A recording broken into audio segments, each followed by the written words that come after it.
तनु Canada की ठंडी गलियों में पढ़ी लिखी थी, आजाद ख्याल, अपनी ही दुनिया में खोई हुई। उसे क्या मालूम था कि उसकी जिंदगी की डोर बहुत पहले ही कहीं और बांधी जा चुकी है। बचपन की एक ऐसी डोर जिससे वह खुद भी अनजान थी। बरसों पहले एक छोटे से शहर में हवेली जैसे पुराने घर में एक चुपचाप सा रिश्ता बांध दिया गया था। उसके नाम का रिश्ता दर्शित के साथ। दर्शित वो लड़का जिसे इस घर में दादा ने गोद लिया हुआ था, मगर ये राज घर की दीवारों में इस तरह दफन था, किसी को खबर तक ना हुई कि वह इस खून का नहीं। फिर भी दादा की आंखों में वह सबसे सच्ची औलाद था। दादा अंकल के एक इशारों पर उसने बचपन में ही उस लड़की से शादी कर ली थी जिसे घर वाले बिगड़ी हुई पोती कहते थे। और वह लड़की थी तनु, जो कुछ ही सालों के बाद विदेश चली गई और पीछे रह गई बस एक धुंधली सी कहानी, एक ऐसा बंधन जिसे कोई याद नहीं करना चाहता था। कनाडा में तनु की मुलाकात विकास से हुई थी। विकास जो धीरे धीरे उसकी दुनिया बन गया था और वह उसके लिए किसी भी हद तक जाने को तैयार भी थी। मगर अचानक कुछ ऐसा हुआ कि दादा अंकल और उसके माता पिता ने बिना वजह बताए उसे वापस हिंदुस्तान भेज दिया, जैसे किसी अनदेखे खतरे से दूर खींच रहे हों। इधर वर्षों के बाद बहुत कुछ बदल चुका था। वह अनाथ लड़का जब शहर के नामी कॉलेज में प्रोफेसर बन चुका था। दर्शित शांत, सख्त और रहस्यमय, मगर उसकी आंखों में एक अजीब सा डर छुपा था, जैसे वह किसी ऐसे साय से लड़ रहा हो जिसे कोई और देख ही नहीं सकता। अब जब तनु वापस उसी शहर में कदम रखने वाली थी, दर्शित के दिल में एक ही ख्याल था, वह किसी भी कीमत पर अपनी पत्नी को उस आदमी से बचाएगा, क्योंकि वह आदमी सिर्फ एक बॉयफ्रेंड नहीं था, बल्कि एक ऐसा राज था जिसे अगर सच में खोला गया तो कई जिंदगियां हमेशा के लिए बदल जाएंगी। बुरी आत्माओं से मुझे बचा ले, दिल ही दिल में भगवान का नाम जाप करती हुई तनु छोटे छोटे कदम उठाती हुई दर्शित के कमरे में दाखिल हुई। वॉशरूम से पानी गिरने की आवाज आ रही थी, जिसे सुनकर तनु के दिल को थोड़ा सा हौसला मिला। अपनी तसल्ली के लिए वे आगे बढ़ी और वॉशरूम के दरवाजे को बाहर से ही कुंडी लगा दी। कुंडी लगाने की आवाज सुनकर दर्शित एकदम घबरा गया। एक पल के हजारवें हिस्से में ही उसे सारी कहानी समझ में आ चुकी थी। वह नहाकर फ्री हो चुका था और अभी अपने बाल सूखा कर रहा था। उसने वॉशरूम का दरवाजा खोलने की कोशिश की, मगर नाकाम हो गया। तनु, अभी और इसी वक्त वॉशरूम का दरवाजा खोलो, वरना मुझसे बुरा कोई नहीं होगा। दर्शित की गुस्से से भरी आवाज गूंज उठी। तनु ने डर से थूक निकला और अपने आप को तसल्ली दी। देखना, इतना बड़ा कदम उठाने के बाद अब वो पीछे नहीं हट सकती थी। उसका मुंह उसके दुश्मन के लैपटॉप की तरफ था। तसल्ली से लैपटॉप खोलकर उसने वहां से अपना कल का सारा पेपर निकाल लिया, जो दर्शित पहले ही कॉलेज में सबमिट करवा चुका था, और कल तनु को यही पेपर मिलने वाला था। दर्शित उसके पापा के दोस्त का लड़का था और साथ ही कॉलेज में उसी का प्रोफेसर भी था। यह अलग बात थी कि वह घर में भी उसके साथ एक रूखे प्रोफेसर जैसा ही व्यवहार रखता था। कभी कभार तो तनु खुद भी परेशान हो जाती थी और सोचने पर मजबूर हो जाती थी कि आखिर उससे ऐसी कौन सी गलती हो गई है जो ये खड़ूस आदमी उसे इस तरह गुस्से से पीसने को तैयार बैठा है। अपना काम पूरा करने के बाद वो तेज तेज कदम उठाती हुई दर्शित के कमरे से निकल गई। इस बात से वो पूरी तरह अनजान भी थी कि दर्शित के कमरे में कैमरे भी लगे हुए हैं। दूसरी तरफ वॉशरूम का दरवाजा जोर जोर से पीटा जा रहा था, लेकिन कमरे में कोई भी मौजूद नहीं था। दर्शित की आज एक बहुत ही इम्पोर्टेंट मीटिंग भी थी और प्रोफेसर होने के नाते उसकी ये बहुत बड़ी जिम्मेदारी भी थी। उसे अगले 15 मिनट में हर हाल में कॉलेज पहुंचना था, लेकिन वह बेवकूफ लड़की उसे यहाँ बंद करके चली गई थी। उसने गुस्से में दरवाजे पर जोर जोर से लात मारी। उस लड़की को आज मेरे हाथों पीटने से कोई भी नहीं बचा सकता। आज तो दादी आंटी को भी बीच में आने नहीं दूंगा। उसने दिल ही दिल में बुदबुदाया, क्योंकि दिन ब दिन तनु की शरारतें बढ़ती ही जा रही थी। वह जितना उसे डांटता, वह लड़की उतना ही उसके सर पर चढ़कर नाचती थी, और अगर वह उसे कुछ कह भी देता तो आंखें टिमटिमाते हुए उसे धमकी देती, मैं दादाजी को जाकर आपकी शिकायत लगा दूंगी। तब वह सब्र का घूंट पीकर रह जाता। आज से पहले उसने कभी किसी के लिए इतना सब्र नहीं किया था। वह बहुत ही गुस्से वाला प्रोफेसर था। उसका दिमाग भी बेहद गर्म रहता था। जरा सी भी बात उसके दिमाग के खिलाफ हो जाती तो वह पूरी हवेली को सिर पर उठा लेता था। लेकिन सिर्फ ये लड़की थी जिसके मामले में वह खुद पर अच्छा खासा कंट्रोल रखता था। करीब 2 घंटे के बाद नौकरानी उसके कमरे में आई। जैसे ही वह दर्शित के कमरे में दाखिल हुई, उसे अंदर से किसी के होने का एहसास हुआ। दर्शित मायूस होकर दीवार के साथ टेक लगाकर खड़ा था। कमरे में किसी के होने का एहसास होते ही उसने जोर जोर से दरवाजा बजाना शुरू कर दिया। नौकरानी ने डरते डरते दरवाजा खोला। अगले ही पल दर्शित कमरे के बाहर निकल गया। आंगन में पहुंचते ही वह हलक फाड़कर दहाड़ा, तनु अभी और इसी वक्त यहाँ पर आओ, वरना मैं बहुत बुरे तरीके से तुम्हें पीट दूंगा। तनु जो बड़ी तसल्ली से किचन की स्लैब पर चढ़कर बैठी मजे से खाना खाने में बिजी थी। आज उसका कोई व्रत नहीं था, उसके पीरियड्स चल रहे थे, इसलिए वह खाने में बेहद बिजी थी। बाहर से आती चिगाड़ती हुई आवाज सुनकर उसने बेकाबू डर से थूक निकला। घबराहट में उसने अपनी खाने की प्लेट साइड में रखना चाहिए, लेकिन वह जमीन पर गिरकर टूट गई। आंटी जी जल्दी से किचन में दाखिल हुई। अपने दहेज की प्लेट को टूटता हुआ देखकर उन्होंने बाकायदा अपने सीने पर हाथ मारना शुरू कर दिया। हे भगवान, ये सब देखने से पहले मुझे कुछ हो क्यों नहीं गया? मेरी माँ के दिए हुए दहेज की प्लेट तोड़ दी तुमने। वह चिल्लाती हुई उसकी तरफ बढ़ी। तनु जान गई थी कि अभी आंटी का अगला वार उसके गालों पर ही होने वाला है। इसी वजह से वह जल्दी से बाहर की तरफ भागी, लेकिन सामने से आते दर्शित के साथ जाकर टकरा गई। हे मेरे भगवान, मैं मर गई। ये दीवार यहाँ पर किसने खड़ी कर दी है? दर्द से कराहते हुए उसने अपनी गर्दन उठाई, मगर बाकी के शब्द उसके मुंह में ही दम तोड़ गए। सामने ही दर्शित खड़ा था और उसे खा जाने वाली नजरों से घूर रहा था। मेरे कमरे में किस खुशी में आई थी तुम? और मेरे लैपटॉप से क्या निकाला है तुमने? मुझे किस खुशी में तुमने वॉशरूम में बंद कर दिया था? वह एक एक शब्द पर जोर देता हुआ उससे सवाल कर रहा था। भगवान, क्या हो गया है आपको? आपको शर्म नहीं आती? नवरात्रों का महीना चल रहा है और आप मुझ पर झूठे इल्जाम लगा रहे हैं। उसने अपने कानों को हाथ लगाते हुए झूठ बोला। फिर दादा को देखते ही झट से उनके पास जाकर खड़ी हो गई। दादा, आप अपने गोद लिए हुए पोते को समझाइए ना। नवरात्रे में मुझ पर इल्जाम लगा रहे हैं, और जो तुम नवरात्रे के महीने में आराम से लहसुन प्याज की चटनी बनाकर खा रही थी और किचन को पूरा नर्क बना दिया, उसका क्या? विकास न जाने वहां कहाँ से आ गया था। इस बार तनु ने उसे खा जाने वाली नजरों से देखा, फिर उसे आंखें दिखाते हुए बोली, यह हम लोगों का पर्सनल मैटर है जो फिलहाल मैं तुमसे शेयर नहीं कर सकती। दर्शित ने बेचैनी से अपने पैरों का भार बदला। उसने उसे चुप करवाने का फैसला किया, क्योंकि उसे उस लड़की का कोई भरोसा नहीं था। अगले ही पल में वह विकास के साथ उसका पर्सनल मैटर भी डिस्कस कर सकती थी। दादाजी भी अब मैदान में उतर आए थे। वह अपनी पोती की रग रग से वाकिफ थे। ये बात भी अच्छी तरह जानते थे कि उनकी पोती दर्शित से बिल्कुल भी नहीं बनती और ना ही दर्शित उसे पसंद करता है। वे दोनों एक दूसरे के जानी दुश्मन थे। तनु खुलेआम शरारतें नहीं करती थी, बल्कि बहुत ही सोच समझकर करती थी। उसे आदमी से डर नहीं लगता था, फिर भी दर्शित से वो बेहद डरती थी, क्योंकि उसे प्रोफेसर दर्शित का कोई भरोसा नहीं था। वह किसी भी वक्त उस पर हमला कर सकता था। मैडम तनु, मेरे पास बहुत सारे सबूत हैं और मैं आपको आखिरी बार कह रहा हूँ, आप सच बोल दो। आपके लिए यही अच्छा रहेगा, वरना आपके साथ जो कुछ मैं करूंगा वह आप किसी भी हाल में बर्दाश्त नहीं कर पाओगी। दर्शित की आवाज सख्त थी। जब मैंने कुछ किया ही नहीं तो फिर मैं आपकी बात क्यों मानूं? और अगर आपके पास सबूत है तो दिखाओ, वरना यहाँ से जाओ। मेरे पास करने के लिए और भी बहुत सारे काम हैं। दादा अंकल जी को देखकर वह फिर से अपने आप को हवाओं में उड़ता हुआ महसूस कर रही थी। दर्शित ने मजबूती से अपने होंठ भींच लिए थे। अगर ये बात उसके अलावा किसी और ने कही होती तो वह उसका मुंह तोड़ने में एक सेकंड भी नहीं लगाता। उसने अपना मोबाइल निकाला और कैमरे की रिकॉर्डिंग दादा अंकल की नजरों के सामने लहरा दी। मुझे उम्मीद है दादा अंकल, इसके बाद आप उस पर यकीन नहीं करोगे। दादा अंकल अभी वो वीडियो देख ही रहे थे कि तनु ने झट से उनके हाथों से मोबाइल छीन लिया और फिर अपने होंठ पर हाथ रखते हुए बड़ी सफाई से एक्टिंग करते हुए बोली, हे भगवान दादाजी देखिए, साफ नजर आ रहा है ये कंप्यूटर से बनाई हुई एआई का कमाल है। इसमें मैं हूं ही नहीं। दादाजी देखिए, इसमें मेरी उंगलियां टेढ़ी दिखाई दे रही है ना? वह अभी भी मानने को तैयार नहीं थी। दर्शित का बस नहीं चल रहा था, वह तो उसे जिंदा ही निकल जाए, जो उसके सब्र का इम्तहान बनती जा रही थी। दादा ने आंखों ही आंखों में दर्शित को तसल्ली देने की कोशिश की, क्योंकि वे नहीं चाहते थे उनका गोद लिया हुआ पोता उन पर गुस्सा करे।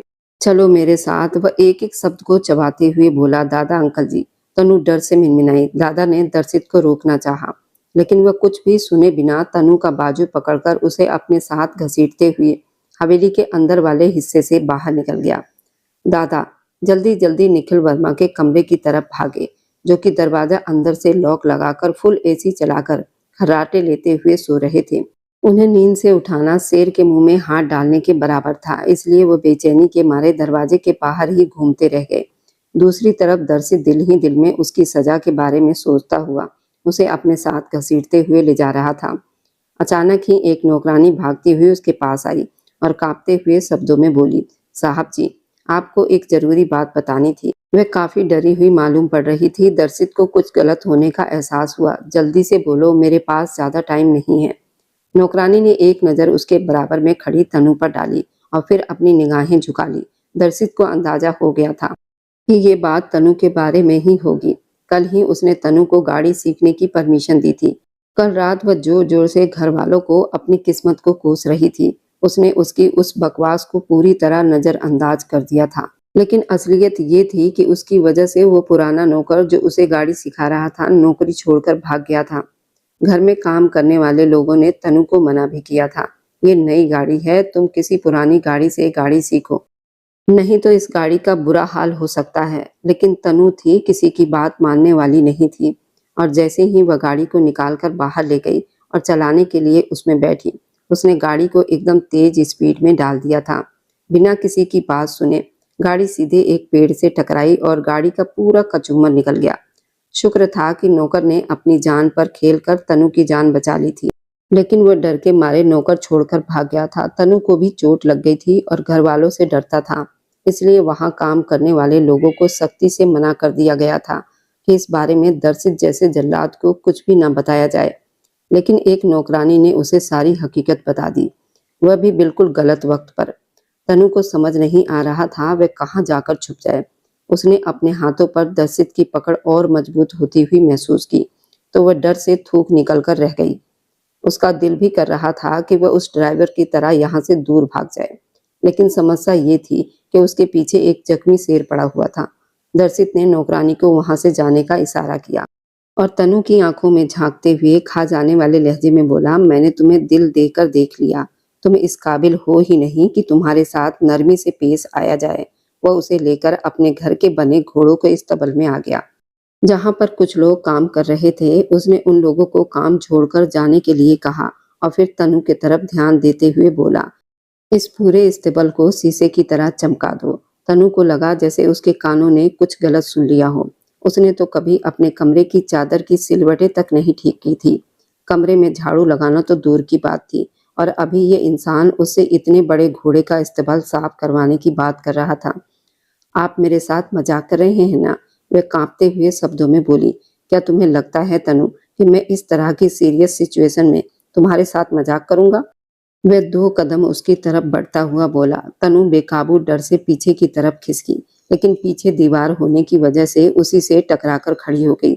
फिर अपने सूखे होंठों पर जीभ फेरते हुए बोली, मिस्टर दर्शित, आपको पता नहीं है क्या, मैंने व्रत रखा हुआ है और नवरात्रे भी चल रहे हैं, इसलिए मैं इन गंदी चीजों को हाथ नहीं लगा सकती। मिस तनु, आपने खुद ही मुझे बताया था कि आपके पीरियड्स आ रहे हैं, इसकी वजह से आपने व्रत नहीं रखा, तो ये बहाना तो काम नहीं करने वाला। अगर इसके अलावा आपके पास कोई और बहाना है तो आप वो बनाकर देख लो, हो सकता है आप कामयाब हो जाओ।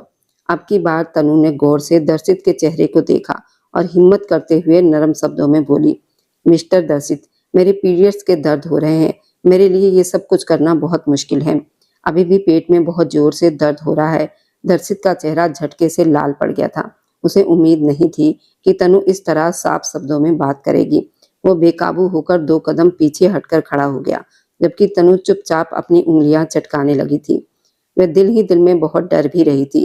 कुछ पल यूं ही चुप रहने के बाद तनु को थोड़ी सी हिम्मत मिली तो वो मासूमियत से आंखें टिमटिमाते हुए बोली, मिस्टर दर्शित, अगर हो सके तो मुझे 2-3 चॉकलेट लाकर दे दो। आपको पता है इस हालत में मुझे बहुत ज्यादा मीठा खाने का दिल करता है। अगर चॉकलेट मिल जाए तो मेरा मूड थोड़ा सा अच्छा भी हो जाएगा। दर्शित के अपने नवरात्रे चल रहे थे और उसने भी व्रत रखा हुआ था, और वह ये सब बातें करके उसके सब्र का इम्तिहान ले रही थी। दर्शित ने गुस्से से मन ही मन कसम खाई थी कि अगर किसी और ने उसके सामने इस तरह की बात की तो वह उसका दिमाग ठिकाने लगा देता। ठीक है मिस तनु, तो आपकी सजा अब रात के वक्त शुरू होगी, क्योंकि फिलहाल मेरे पास आपको देने के लिए इसके अलावा दूसरी कोई सजा नहीं।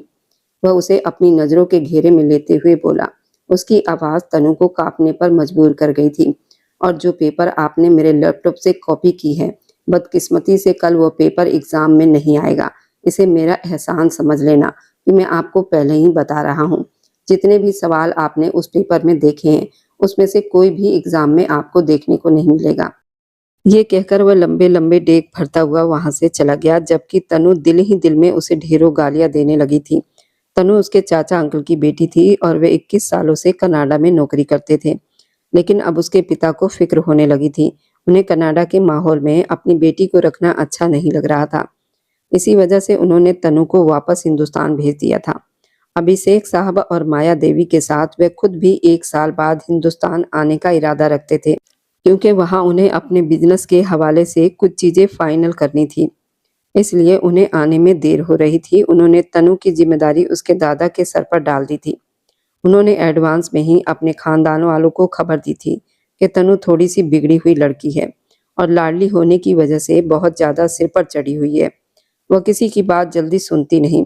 उस वक्त परिवार वालों ने इस बात को ज्यादा सीरियसली नहीं लिया था, लेकिन अब तनु की हरकतों से पूरी तरह सभी परेशान हो चुके थे। दादा भी हर दिन पूजा पाठ के बाद अपने छोटे बेटे की हिंदुस्तान वापसी की प्रार्थनाएं करते थे, ताकि तनु की शरारतों में थोड़ी सी कमी हो जाए। दूसरी तरफ तनु जब हवेली पहुंची तो उसकी हालत काफी खराब हो चुकी थी। उसने थोड़ी देर पहले पेट दर्द का बहाना बनाया था, लेकिन अब उसे सच में पेट में दर्द की लहरें उठती हुई महसूस हो रही थी। ये दर्द इतने बुरे होते थे, कई बार उसके लिए सांस लेना भी मुश्किल हो जाता था। वह सुबह से अपने कमरे से नहीं निकली थी, बल्कि अपने कमरे में ही लेटी हुई थी। दर्द के मारे उसकी हालत खराब हो रही थी। उसे अब मोबाइल उठाने की भी हिम्मत नहीं हो रही थी, और ना ही इस बीच किसी ने उसके कमरे का चक्कर लगाया था। सब हवेली वाले तसल्ली में थे, क्योंकि तनु अपने कमरे में बंद थी। दूसरी तरफ दर्शित का ध्यान बार बार भटक कर तनु की तरफ जा रहा था। एक तो उन दोनों के बीच रिश्ता भी बहुत गहरा था, जिसकी वजह से वह खुद को उस लड़की के करीब जाने से बड़ी मुश्किल से रोक पाता था। रात के 12 बजे वो मजबूत कदमों के साथ तनु के कमरे की तरफ बढ़ने लगा, लेकिन जैसे ही उसने कमरे का दरवाजा खोला, उसे तनु की कराहने की आवाज सुनाई दी। वह दर्द से बेहाल बेड पर पड़ी हुई थी। दर्शित को कुछ गलत होने का एहसास हुआ। उसने जैसे ही कमरे की लाइट ऑन की, सामने का मंजर देखकर उसके दिल की धड़कन एक पल को थम सी गई। तनु उस वक्त अपने नाइट सूट में उल्टी पुल्टी पड़ी हुई थी। उसका सूट भी इधर उधर बिखरा हुआ था। नाइट सूट की डोरियां भी खुली हुई थी, जिसकी वजह से उसके जिस्म के हिस्से बाहर की तरफ उभर आए थे। उसका चेहरा दर्द के मारे लाल पड़ चुका था, जबकि उसके बाल बुरी तरह बिखरे हुए थे। दर्शित को देखकर तनु ने उठने की कोशिश की, लेकिन ज्यादा दर्द की वजह से वह दोबारा बेड पर ही गिर गई। दर्शित ने आगे बढ़कर उसे संभाल लिया। जैसे ही उसने तनु के कंधे पर हाथ रखा, तनु ने बेचैनी से उसके हाथों को झटक दिया और शिकायती अंदाज में उसके चेहरे की तरफ देखते हुए बोली, आप इस वक्त यहाँ पर क्या कर रहे हैं? यहाँ से जाओ। तुम मुझे ये बताओ कि तुम्हें क्या हुआ है? उसकी बात को पूरी तरह नजरअंदाज करते हुए दर्शित बोला, कुछ भी तो नहीं हुआ, मैं बिल्कुल ठीक हूँ, आप यहाँ से जाइए। वह अपने शब्दों पर जोर देते हुए बोली। उसने दूसरी बार डर से दर्शित का बाजू झटका तो वह गुस्से से उसकी आंखों में झांकते हुए बोला, अब अगर तुमने मेरा हाथ झटका तो मैं तुम्हें जिंदा ही निगल जाऊंगा। आप मेरे कमरे में नहीं आ सकते। तनु ने अपने शब्दों पर जोर डालते हुए कहा, बहुत जल्द तुम्हारी ये गलतफहमी भी दूर कर देता हूँ। पहले मुझे बताओ कि समस्या क्या है? मेरे पेट में बहुत तेज दर्द हो रहा है, मुझे लग रहा है कि मैं मर जाऊंगी। ये कहकर तनु उल्टी होकर लेट गई। दर्शित के माथे पर बल पड़ गए थे। पहले कभी उसे इस तरह की सिचुएशन का सामना नहीं करना पड़ा था, और ना ही वह लड़कियों की इन समस्याओं के बारे में ज्यादा कुछ जानता था। मुझे बताओ कि मैं तुम्हारे लिए क्या कर सकता हूँ? दर्शित ने थोड़ी झिझक के साथ पूछा, आप प्लीज मेरे लिए थोड़ा सा गर्म पानी की एक बोतल डालकर ले आओ। तनु ने दर्द से कराते हुए कहा, तुम गर्म पानी का क्या करोगी?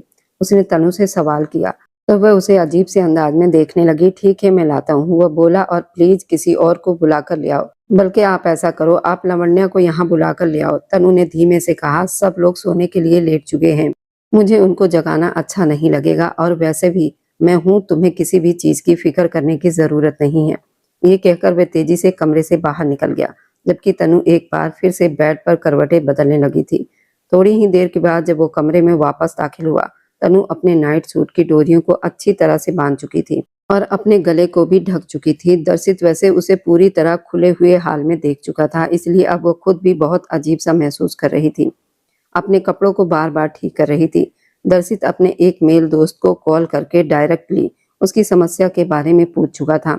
इसलिए वह अपने साथ पेन किलर भी लेकर आया था। उसके दोस्त ने उसे कहा था कि गर्म पानी की बोतल पेट पर रखकर सिकाई करवा दे। उसने आगे बढ़कर तनु की कमीज को पकड़ना चाहा, तो वह तड़प उठी। क्या कर रहे हैं आप? पागल तो नहीं हो गए हो? तनु घबराकर बोली, मैं तुम्हारा पति हूँ और मैं ये पूरा अधिकार भी रखता हूँ। वह उसके कानों के पास झुककर बड़े प्यारे अंदाज में बोला। उसकी आवाज जैसे तनु की आत्मा तक उतर गई थी। तनु को अब जोर से कुछ गलत होने का एहसास हुआ। उसने बेकाबू होकर ना में सिर हिला दिया। मेरा इरादा आज तुम्हारा दिमाग ठीक करने का था, लेकिन तुम्हारी हालत पहले से ही खराब है। एक बार तुम ठीक हो जाओ, फिर उसके बाद तुमसे सारे हिसाब किताब चुकता करूंगा। वो बड़ी तसल्ली से उसके पेट के किनारे पर गर्म पानी की बोतल रखकर कह रहा था। थोड़ी ही देर में तनु की हालत कुछ संभलने लगी थी। वह धीरे से उठकर बैठ गई। दुपट्टा एक बार फिर से उसके कंधे से फिसलकर नीचे गिर चुका था और उसकी गोद में आकर ठहर गया था। उसने जो कपड़े पहने हुए थे, उनका गला काफी डीप था और उसकी नाजुक धड़कनें बाहर को झलक रही थी। दर्शित ने अपने होंठ भींच लिए थे। वह फिलहाल कोई भी छेड़छाड़ करके उस लड़की को और ज्यादा डिस्टर्ब नहीं करना चाहता था। इसी वजह से उसने तनु को लेटे रहने का इशारा किया और खुद उसके सिरहाने बैठ गया। थोड़ी ही देर में तनु नींद की गहराइयों में चली गई थी। पेन किलर ने असर करना शुरू कर दिया था। सुबह उसकी आंख किसी के हिलाने पर खुली। आशा उसकी बाजू पकड़कर जोर जोर से हिला रही थी। उठ भी जाओ, क्या घोड़े गधे बेचकर सो रही हो? आज बायोलॉजी का पेपर है। अगर हम टाइम पर नहीं पहुंचे तो हमारे प्रोफेसर साहब हमें पेपर में बैठने की परमिशन नहीं देंगे। ये सुनकर तनु और ज्यादा घबरा गई थी, क्योंकि कल रात उसने पेपर की बिल्कुल भी तैयारी नहीं की थी। उसे तो सिलेबस के बारे में भी ठीक से पता नहीं था, और अगर अभी वह इस कोर्स में फेल हो जाए तो अगले सेमेस्टर में भी उसे यही कोर्स दोबारा पढ़ना पड़ता। ये सोचकर ही उसे ठंडे पसीने आने लगे थे। दूसरी तरफ रात में होने वाले किस्से भी उसके दिमाग में घूम रहे थे। उसे लग रहा था कि शायद उसने रात के वक्त कोई डरावना सपना देखा था। ये सच नहीं हो सकता। भला वो आदमी ये सब कुछ कैसे कर सकता है? वो उसे ऐसी बातें कैसे कर सकता है? यही सोचकर तनु का दिमाग फटा जा रहा था। तैयार होने के बाद जब वो नीचे आई तो उसकी आंखें इधर उधर दर्शित को ही ढूंढ रही थी, जो कहीं भी मौजूद नहीं था। उसके दिल को थोड़ी सी तसल्ली हुई और वे आराम से नाश्ता करने लगी। उसी वक्त किसी ने उसके सामने वाली कुर्सी खिसकाई। तनु ने जब निगाहें उठाई तो वह उसी के सामने बैठा अपने लिए गिलास में जूस निकाल रहा था। उसने एक नजर तनु को देखा। तनु फिर से निगाहें झुकाकर अपने नाश्ते की तरफ ध्यान देने लगी। आज दर्शित की नजरें उसे बहुत डिस्टर्ब कर रही थी। उसका इरादा दादा अंकल से दर्शित और अपनी शादी के बारे में पूछने का था, लेकिन उसे मौका ही नहीं मिल सका। जब वो कॉलेज पहुंची तो सबसे पहले उसकी मुलाकात विकास से हुई, जो आज भी वहां बेचैनी से टहल रहा था। विकास को देखते ही उसने एक ठंडी सी सांस ली। वह विकास से मोहब्बत करती थी और विकास भी उसे बेहद चाहता था। वे दोनों कनाडा में एक साथ ही कॉलेज में पढ़ते थे। बाद में जब हिंदुस्तान आई तो विकास भी उसके पीछे ही हिंदुस्तान आ गया था। तनु को देखते ही वह उसकी तरफ बढ़ा और बेचैनी से बोला, यार क्या करती हो तुम? कल से तुम्हें कॉल मिला रहा हूँ, लेकिन तुमने मेरी एक कॉल भी नहीं उठाई। तुम्हारा नंबर भी बंद जा रहा था। कहाँ बिजी होती हो तुम? तुम्हें मेरी जरा सी भी फिक्र नहीं होती। उसने एक ही सांस में ढेर सारी शिकायतें कर डाली थी। मेरी तबीयत थोड़ी सी खराब थी, तनु ने निगाहें चुराते हुए कहा। आज उसके लिए विकास से नजरें मिलाना बड़ा मुश्किल हो गया था।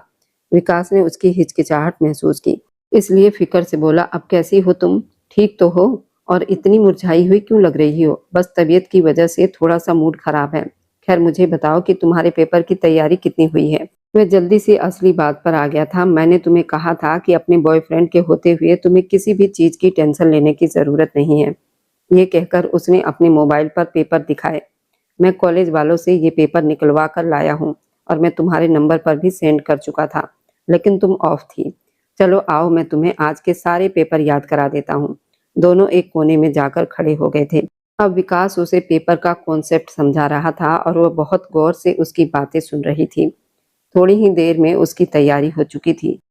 अभी भी पेपर शुरू होने में अभी 15-20 मिनट बाकी थे, लेकिन उसे पता चल गया था कि पेपर में क्या लिखना है। दर्शित जो कि स्टाफ रूम से निकल रहा था, विकास और तनु को एक साथ खड़ा देखकर उसके माथे पर अनगिनत बल पड़ गए थे। वह मजबूत कदम उठाता हुआ उनके पास गया। तनु उसे देखकर थोड़ी घबराहट महसूस करने लगी। और विकास के पीछे जाकर छुप गई। ये देखकर दर्शित ने गुस्से से अपनी मुट्ठियां भींच ली। वह उसका पति था, उसकी इज्जत का रखवाला था और वह डर कर अपने उस अमीर बॉयफ्रेंड की बाहों में सुकून तलाश कर रही थी। ये ख्याल दर्शित के दिल पर कोड़ों की तरह बरस रहे थे। क्या हो रहा है यहाँ पर? और मिस तनु, आप पेपर हॉल में क्यों नहीं हैं? दर्शित ने सख्ती से पूछा। सर, हम यहाँ पेपर की तैयारी कर रहे हैं। अभी पेपर शुरू होने में थोड़ा टाइम है। जब टाइम होगा तो हम अंदर चले जाएंगे। तनु की बजाय विकास ने दर्शित की आंखों में आंखें डालकर जवाब दिया था।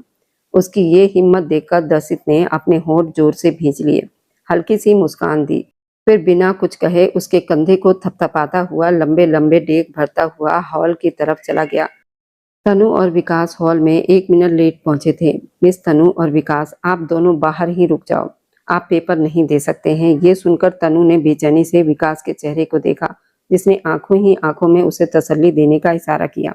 सर, पेपर शुरू हुए अभी सिर्फ 1 मिनट हुआ है, उसने दर्शित को घूरते हुए कहा। मैंने आपको पहले ही कहा था मिस्टर विकास कि आप 1 मिनट भी लेट नहीं हो सकते।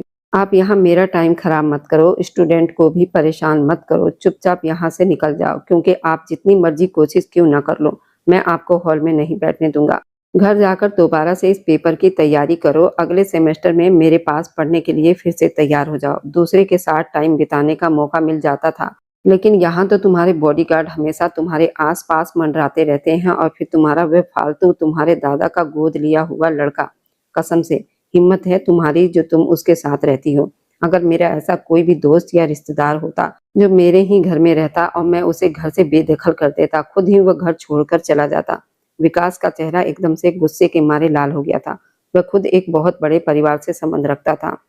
उसके पिता भी पॉलिटिक्स की दुनिया के जाने माने लोग थे। दर्शित अपोजिट पार्टी से जुड़े हुए थे, इसी वजह से उसकी दर्शित से बिल्कुल भी नहीं बनती थी, क्योंकि भैरव बहुत ज्यादा घटिया इंसान था।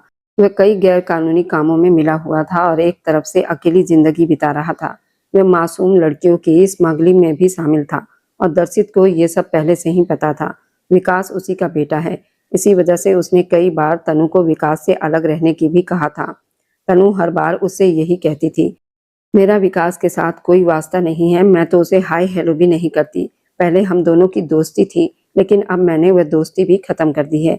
वह ये सारी बातें इसलिए करती थी क्योंकि वह कोई तमाशा नहीं लगाना चाहती थी। लेकिन आज दर्शित ने उन दोनों को अपनी आंखों से एक साथ देख लिया था। जिस तरह से वह विकास के पीछे जाकर छुपी थी, विकास उसकी ढाल बनकर खड़ा हो गया था। ये सब कुछ नजरअंदाज किए जाने के लायक नहीं था। दर्शित कॉलेज से फ्री होकर सीधा एक गांव की मीटिंग में गया हुआ था। उसके बाद उसका हवेली में जाकर तनु से इस बारे में बहुत सारी बातें करने का इरादा रखता था। अब उसके सब्र का बांध टूटने के करीब था। इसके आगे की कहानी बहुत दिलचस्प रहने वाली है। क्या वह अपने बॉयफ्रेंड विकास को छोड़कर प्रोफेसर दर्शित को चुनेगी या फिर उसे रिजेक्ट कर देगी? इसके आगे की कहानी बहुत दिलचस्प रहने वाली है, इसलिए आप इसे मिस ना कीजिए। आखिर दर्शित कौन है? दर्शित की पूरी सच्चाई जानने के लिए आपको इसका अगला भाग जरूर देखना होगा, क्योंकि आगे की कहानी और भी ज्यादा दिलचस्प रहने वाली है। जाते जाते बस दिल से एक छोटी सी गुजारिश है, आप जहां से भी मेरी वीडियो को देख रहे हैं, कमेंट में अपने शहर और राज्य का नाम जरूर लिखिए। आपके कमेंट मेरे लिए किसी अनमोल तोहफे से कम नहीं होते। और जो लोग अपना कीमती समय देकर मेरी कहानियों को देखते हैं, लाइक करते हैं और शेयर करते हैं, उन सब का मैं दिल से धन्यवाद करती हूँ। अगर आज की कहानी ने आपके दिल को छुआ हो तो वीडियो को लाइक करें, अपने दोस्तों तक जरूर पहुंचाएं और हमारे इस छोटे से परिवार का हिस्सा बनने के लिए चैनल को सब्सक्राइब करना ना भूलें, क्योंकि आपका हर सब्सक्राइब मेरे लिए आपका प्यार और भरोसा है। फिर मिलेंगे एक नई भावनाओं से भरी हुई कहानी के साथ। तब तक खुश रहिए, स्वस्थ रहिए, मुस्कुराते रहिए।